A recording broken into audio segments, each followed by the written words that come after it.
Alex Mozet, and welcome to Winner Take All, where we talk about the constant battle to fight back and win against big tech. Today, we've got a really amazing guest joining us. We have Salih Hudayar, who is the Prime Minister of the East Turkistan Government-in-Exile. Salih, great to have you with us. Thank you for having me. Why don't we just kind of start at the top of what is East Turkestan for our viewers that maybe aren't familiar, and what's some of the story there about why you're the Prime Minister of a government in exile and what that means? So East Turkestan is the homeland of Uyghurs, Kazakhs, Kyrgyz, and other Turkic peoples. It's been the homeland of the Indo-European and Turkic peoples for roughly about 6,000 years. It wasn't until 1877 that the late Manchu Qing dynasty invaded East Turkestan, and then in 1884 they renamed it to Xinjiang, meaning the colony or the new territory in the Chinese language. With the fall of the Manchu Qing dynasty in 1911, the people of East Turkestan, they started their national movements, and there were attempts in 1912 to declare independence, but it was brutally crushed. However, in 1933, we declared independence as the Republic of East Turkestan, or the East Turkestan Republic. And due to Soviet intervention, it was brutally crushed as well within roughly 6 months. Then in 1944, a decade later, we declared independence again on the same date, November 12th. And we were able to maintain our independence until December 22nd, 1949. When the People's Republic of China, aided by the Soviet Union, they invaded East Turkestan, occupied our country, and overthrew our government, leading to the past 72 years a brutal campaign of colonization, forced assimilation, genocide, and occupation. Attempts by our former government officials of the East Turkestan Republic to create a government in exile. Many of them had fled to what is now Kazakhstan, or then the Soviet Union. Unfortunately, the Soviets were not going to allow us to host weren't willing to host a government in exile in their territory. So it wasn't until 1992, after the fall of the Soviet Union, that that attempts to reestablish or to establish a government in exile, kicked off again. And this time it was in Istanbul, and the Turkish government, due to various reasons, was not willing to host a government in exile, but they were willing to host the East Turkestan National Congress. But by late 1990s, the Turkish government was receiving a lot of pressure from the Chinese government, forcing our leadership and others to flee to the West, to the United States, Europe, and Canada. And it was in 2004 that we were able to convince people here in the United States to allow us to establish our government in exile here in Washington, D.C. Interesting. And so that's something approved by, like, who approves that? I guess what approvals come with that? Is that like the Secretary of State or something? Like, I'm curious how that works, what that means. Well, so we actually, when we declared the government in exile, we actually had a conference in the U.S. Capitol building, and shortly after that conference is when we declared our government in exile. The U.S. government, officially the State Department, it was in November, 2 months after we declared our government in exile, because of a lot of Chinese, diplomatic protests by the Chinese government. They issued a statement stating that, yes, we heard that there was a government in exile established here, but the U.S. government doesn't, support it. And we've, managed to continue, our existence here in the United States. And because the United States is also, a democratic country where, it respects freedom, it respects, law, There wasn't really any laws or anything against us creating a government in exile, so it was, tacitly approved. Yes, they've tolerated it, and we are still the beacon of freedom, which is good. We're not doing so great these days on upholding freedom. I guess we're still at the head of the pack. Just it's kind of easy to take that flag these days. Really interesting. You are the prime minister of this government in exile. We have heard many stories about, even including in the New York Times, did a big expose maybe a year or two ago about the CCP's basically what they call them re-education camps. They remind me of concentration camps in the tune of millions of Uyghurs. Communist dictators don't really appreciate religion of any sort. And so, we've seen those stories. We've covered those stories on the show, and just how terrible that is. From your perch, you had the New York Times cover this, right? Obviously, that story didn't get any coverage in China because they control all the content platforms, social media platforms. Do you think that story was suppressed by big tech, US big tech, right? Like, should that have gotten more coverage than it did? How's the coverage been of big tech of the travesties which have been carried out against, the people of East Turkestan and the Uyghur community? Big tech, whether it's, big tech, the companies, or even like the owners and CEOs and other people involved in running big tech, they have been actually very silent. There has been a lot of self-censorship. Some of these big tech owners, they have shares in various media entities here in the United States and elsewhere. So they have, been self-censoring in order to appease China. While, the New York Times, as you stated, they published it, these documents. They at the same time, hid the most important, components of those documents and failed to, publish those, fearing that it would, upset China and its leaders. Okay, so they watered it down. Well, that's interesting. Maybe we'll get to that later. If you go on interviews like this interview, for example, do you think YouTube's going to come after us? Like, is your voice being muted from, the social media platforms, the content platforms, that kind of stuff? We haven't had any problems in terms of YouTube. Initially, we did have some problems. They were, removing some of our videos, and we reached out to them, and we were able to resolve that issue.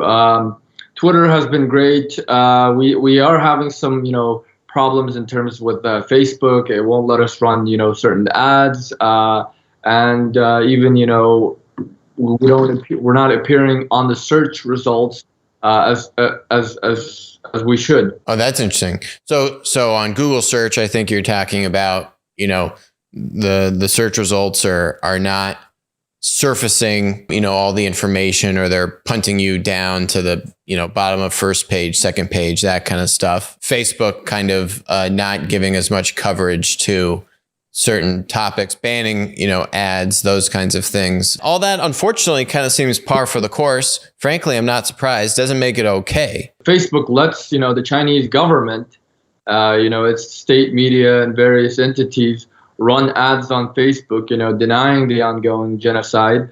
Yet when we try to run a simple, ad inviting people to a certain event or a demonstration, Facebook doesn't allow that to be run. So it's.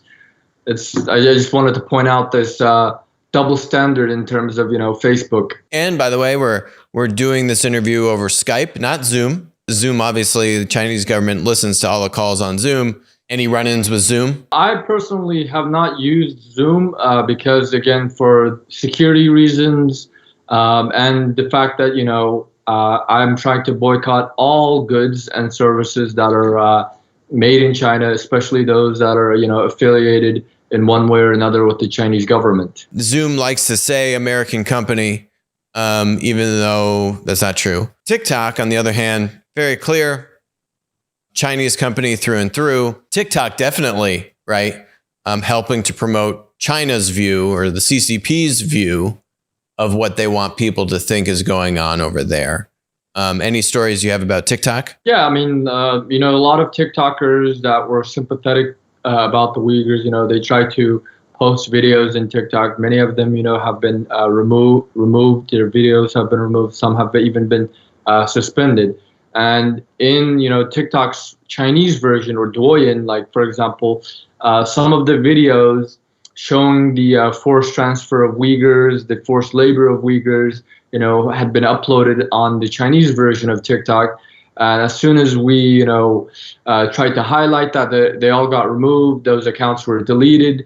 These are the types of things that, TikTok is doing, trying to, censor and hide evidence, that of what's going on by people that are posting it in East Turkestan.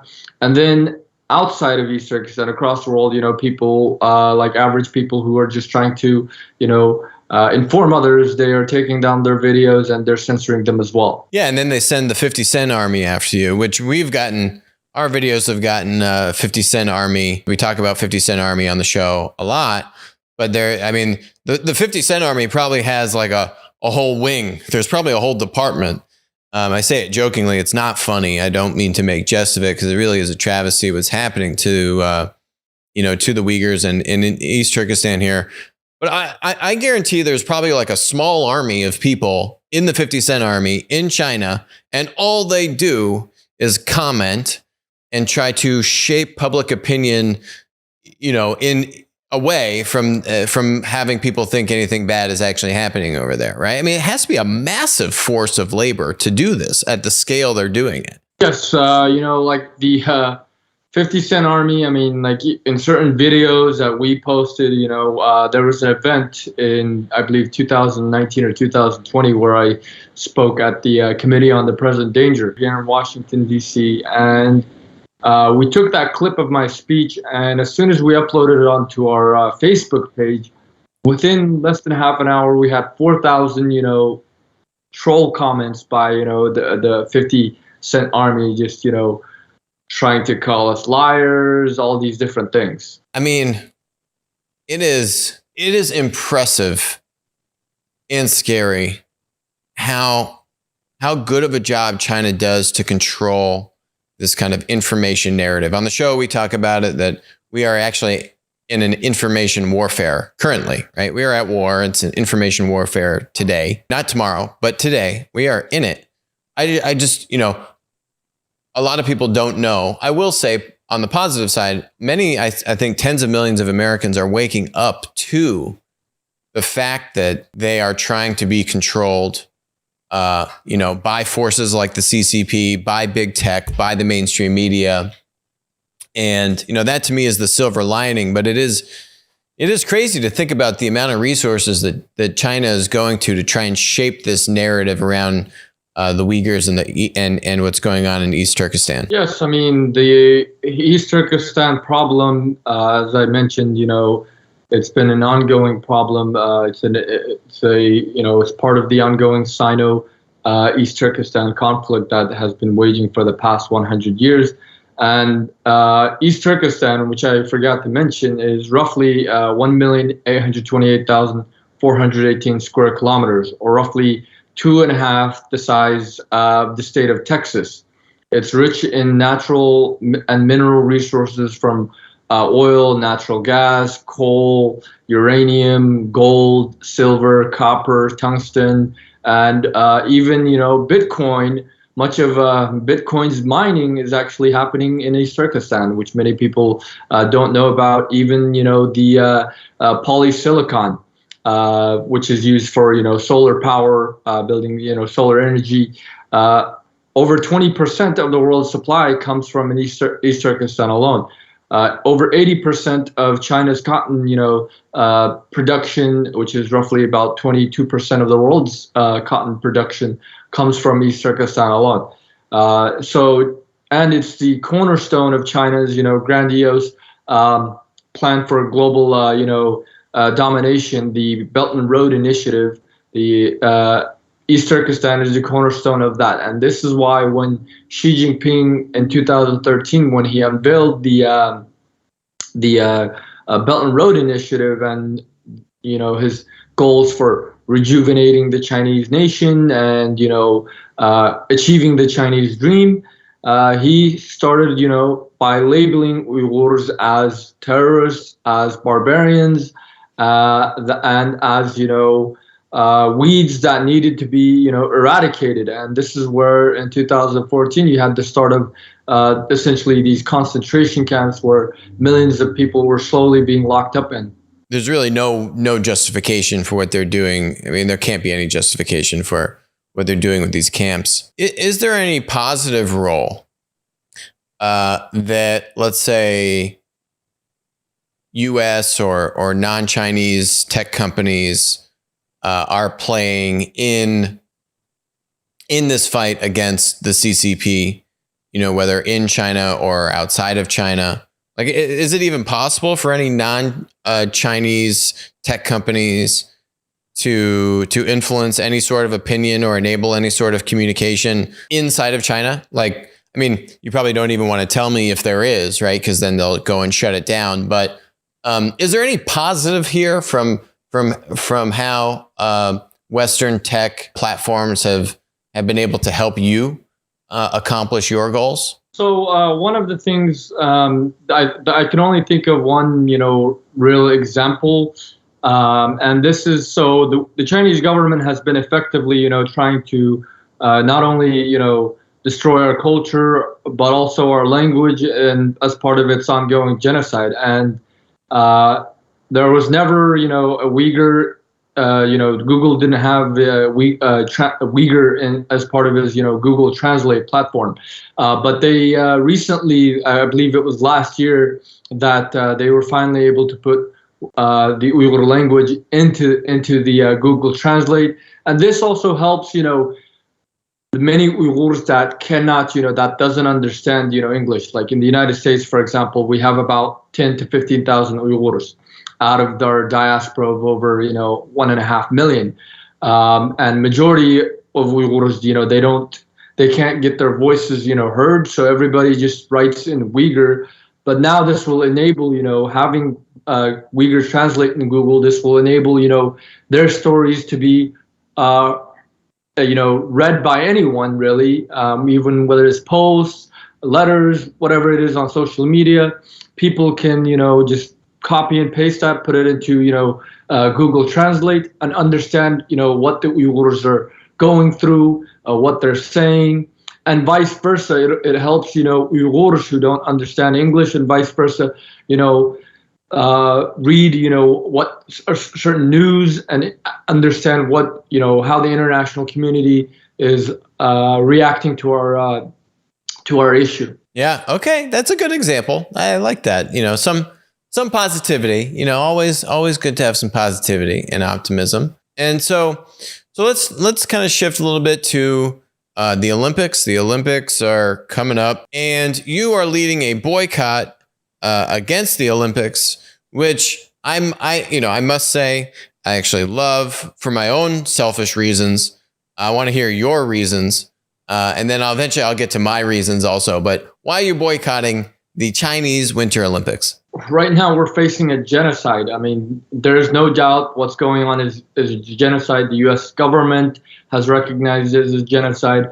Parliaments of the U.K., France, Belgium, Canada, Netherlands, Lithuania, and the Czech Republic have recognized it as a genocide. Just on Tuesday, the Japanese Parliament also passed a weak resolution stating that they were concerned about the atrocities that the Chinese government was doing, particularly the mass internment of Uyghurs. So with this, knowing that, knowing that this is happening, it's morally wrong and unethical for want the IOC to have given, the allowing China to host the Olympics. We tried to call the IOC, to the International Olympic Committee, to relocate it to a better country. The other two contenders were Oslo, Norway, perfect, like they have a near perfect human rights record. Another one, Almaty, Kazakhstan, while theirs is not as near as near perfect as, or not anywhere near perfect, so much better, they're much better alternative than, the Chinese government that's waging a genocide. We didn't try to call on, governments, individual governments to engage in full diplomatic boycotts, but it turned out to be weak diplomatic boycotts. We tried to get, athletes and specific individual, national teams to drop out of it, and they pretty much ignored our calls. And now we're calling on the general public to, join our campaign that we launched about 2 weeks ago, to boycott watching the Beijing Olympics and to make it, the least watched Olympics, to protest the ongoing genocide that's happening in East Turkestan against Uyghurs and other Turkic peoples. You wouldn't think this kind of stuff in this day and age would happen. A, B, if it does happen, be tolerated, and C, just kind of how easy it is for people, politicians, leaders, etc., to just kind of turn a blind eye to the just completely inexcusable actions by the CCP against the Uyghurs. Not to mention, by the way, talk about COVID, talk about how irresponsible China acted throughout this whole pandemic and has refused to take accountability, refused to be transparent. It is this same kind of behavior, just the mentality, right? The rules do not apply to them. Humanity, what it means to be humane, does not apply to them. And by them, I mean the CCP. And they're getting away with it, right? And probably because they're just bribing and corrupting the entire globe, including, unfortunately, I think a large part of our US government on both sides of the political aisle. I really do appreciate, Salih, the fight that you are taking on your shoulders here. And I can imagine you probably have some dark days and you wonder, how do you keep going? I'd say my positive view on it is it may not be seen in the politicians and the public figures, but I do think tens of millions of Americans are waking up, are recognizing the wrongdoing that China is doing and the CCP is doing, whether it's with the Uyghurs, whether it's in terms of how they've handled COVID, all of that mixed together. And the people, so that's why I like you appealing to the general public. I think the people, you'd be surprised. I actually think a lot more people in this country than maybe you would think would wholeheartedly support exactly what you're talking about. No, the people have been great. And this is why, even to get the genocide recognition, to get the U.S. government, it took us 3 years. And so we, appealed to the people to, informing them, telling them to, inform their members of Congress and urging them to pressure the government to do so. And while it takes, it takes time, I think the people on our side.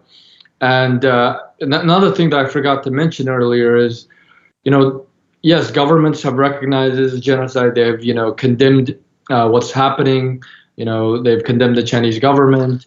And they've engaged in, these diplomatic boycotts. And these are all largely symbolic because there hasn't been anything really meaningful to actually help end this genocide. Like, for example, you could, it started in 2014. You could say it officially started in 2016. And, it's been about 7 years. About 7-8 years since the Chinese government has been interning Uyghurs in concentration camps, forcibly sterilizing them, aborting their babies, harvesting their organs and so forth. Yet nothing meaningful, real constructive action hasn't been done. And the UN is not going to investigate this. Just earlier last week, you had UN Human Rights Chief Michelle Bachelet, stating that, she might go visit. The Chinese had given her permission to go visit East Turkestan. on the basis that there's not going to be an investigation. So if there's not going to be an investigation, then her visit will be no different than, the International Red Cross visiting the concentration camps in Theresienstadt, where the Nazis, they took down, the barbed wires and the fencing and the towers, and, they made it look like, a vocational training facility, saying, oh, the Jews are happy, we're not engaging in a Holocaust. And the Chinese government is going to do the same thing. However, there are two, international bodies, that have, treaty bodies that have the mandate to investigate crimes such as genocide and other crimes against humanity. One is the International Criminal Court, and the other is the International Court of Justice. Because East Turkestan is an occupied country, and we are not, defined as, under international law, we're not a sovereign state. We are not a member of the signatory of the ICJ. So we filed a complaint back in June 6th of 2020. And when we mean we, I mean the East Turkistan Government-in-Exile, along with the, the East Turkestan National Awakening Movement, and the general, victims of our diaspora community who are victims of the Chinese communist regime. And we urged the ICC to investigate, Chinese officials for genocide and other crimes against humanity. So if governments, big tech, who have influence, and they care about the Uyghurs and they want to do something, then we, call on all of them to urge the ICC to accept our case and to start investigations either, during the while the Beijing Olympic is taking place, or shortly afterwards, because that's the only way we can, obtain justice. That's the only way that we can meaningfully, stop this genocide. The other way is to engage in humanitarian intervention. And if governments aren't willing to even, I doubt governments are going to be willing to do that. So at the very least, support our case. Let the International, Criminal Court and the International Court of Justice do an investigation. And if China has, if China claims that, they're not engaging in genocide and, there's no concentration camps and Uyghurs are happy, then China has nothing to fear. Let China produce its evidence. Let us produce its evidence, and China will get a fair, fair trial, a fair hearing. Well, I mean, China's not in the business of fair. Okay. I mean, obviously they're guilty, and obviously they've corrupted and co-opted all of these institutions, whether, our government or these international committees. So it's completely correct for you to be doing these activities. But I like I like what you're saying about taking this to the people. What about this NBA player, this Enes Kanter? Right, and he's been talking about the Uyghur forced labor. Are you in contact with him, or can he help? Right, like kind of propel this message, boycott the Olympics. Are you guys talking? Enes Kanter Freedom. He recently changed his last name to Freedom as part of becoming a U.S. citizen. He's been very vocal about, the ongoing genocide in East Turkestan, about, Tibet, Hong Kong, and he's been, helping us, all of these communities, to, raise our issue, as well as, call for a boycott of the Beijing 2022 Winter Olympics. I mean, it's impressive what this guy's done. I mean, especially because the NBA is so tied to China, and they get so much money from China. They really have penalized, many employees and players for speaking out. So, I see what Mr. Freedom is doing, and give him a lot of support and props for taking on those risks. I'm sure it's cost him real money in terms of sponsorships and these other kinds of things. So that's great. So he's on the team. He's calling for the boycott also, it sounds like. How else can people help? Like, for example, our campaign, that we launched, the, Least Watch the Olympics. Anyone can, whether it's during the Olympics. I mean, the Olympics is about to start on Friday, tomorrow. So even if it's a little late, we can still, print out a piece of paper, with hashtag least watch the Olympics, a short message on why, they're protesting the Olympics, and sharing this on social media and inviting others to, share as well. And this will create a huge impact. While it might, seem small, when you have millions of people doing this, this will create a huge impact. And governments that are, reluctant to act, governments that feel that they don't have the public opinion on their side, will be proven otherwise. Yeah, I can see that right now. Just you kind of get one of those images and then you put hashtag least watch Olympics. I want to see my Instagram feed just say least watch Olympics all the way down, right? Exactly. And we've already, been pushing this on various social medias. We've had a lot of great people, supporting it, but we need, people like Enes, Kanter, more, people, in the tech community that, have some influence, that actually care about, human rights, human lives, and human dignity, to join this campaign and make it as viral as we can to, protest what's going on. It's the least that we can do. It's not going to take, it's not going to require a lot of time. Just, a piece of paper with least watch the Olympics, a minute or two of our time. Short and sweet. Love it. Okay. So last question.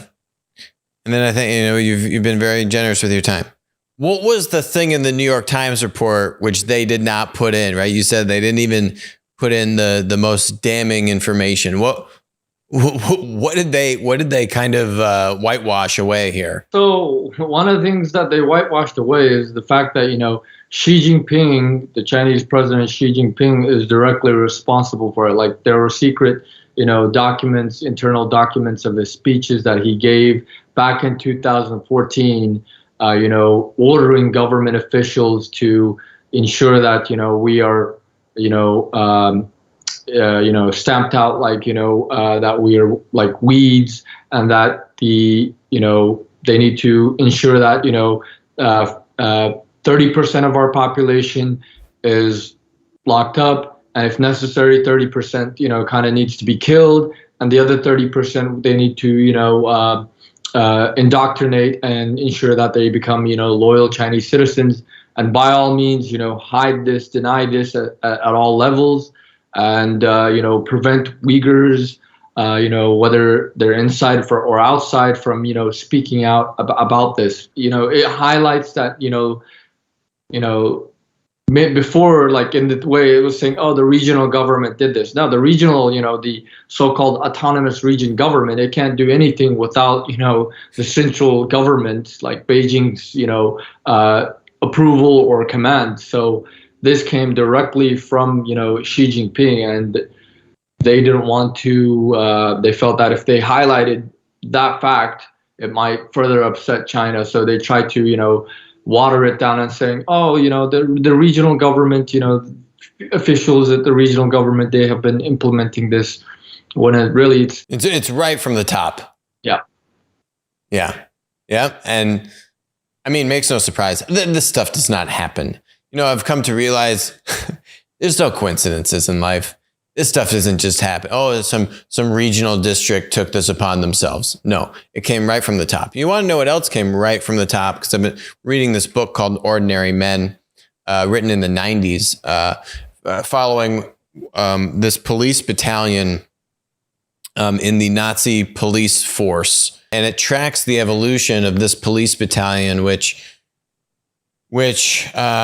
exterminated tens of thousands of Jews, if not more, over their just couple-year tenure doing this. It was actually a very short period of time where the killings, like the mass killings, right? If you look at the total deaths, it was happening for many years, but it escalated dramatically in just a relatively short period of time.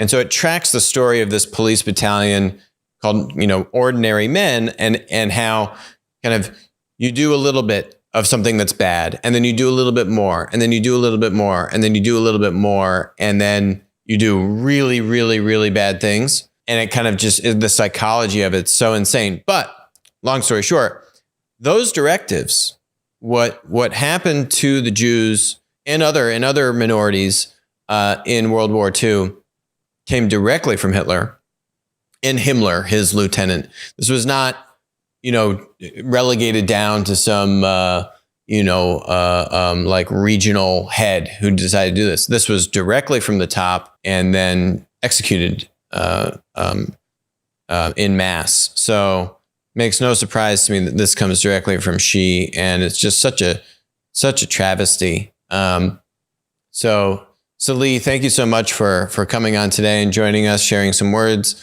We will be doing our best to promote the least watched Olympics along with you. And please stay in touch. Keep us apprised of all your successes in this campaign against these brutal authoritarian dictators. And we'll be right there with you, my friend. Thank you for coming on. Thank you for having me. Best of luck to you, sir.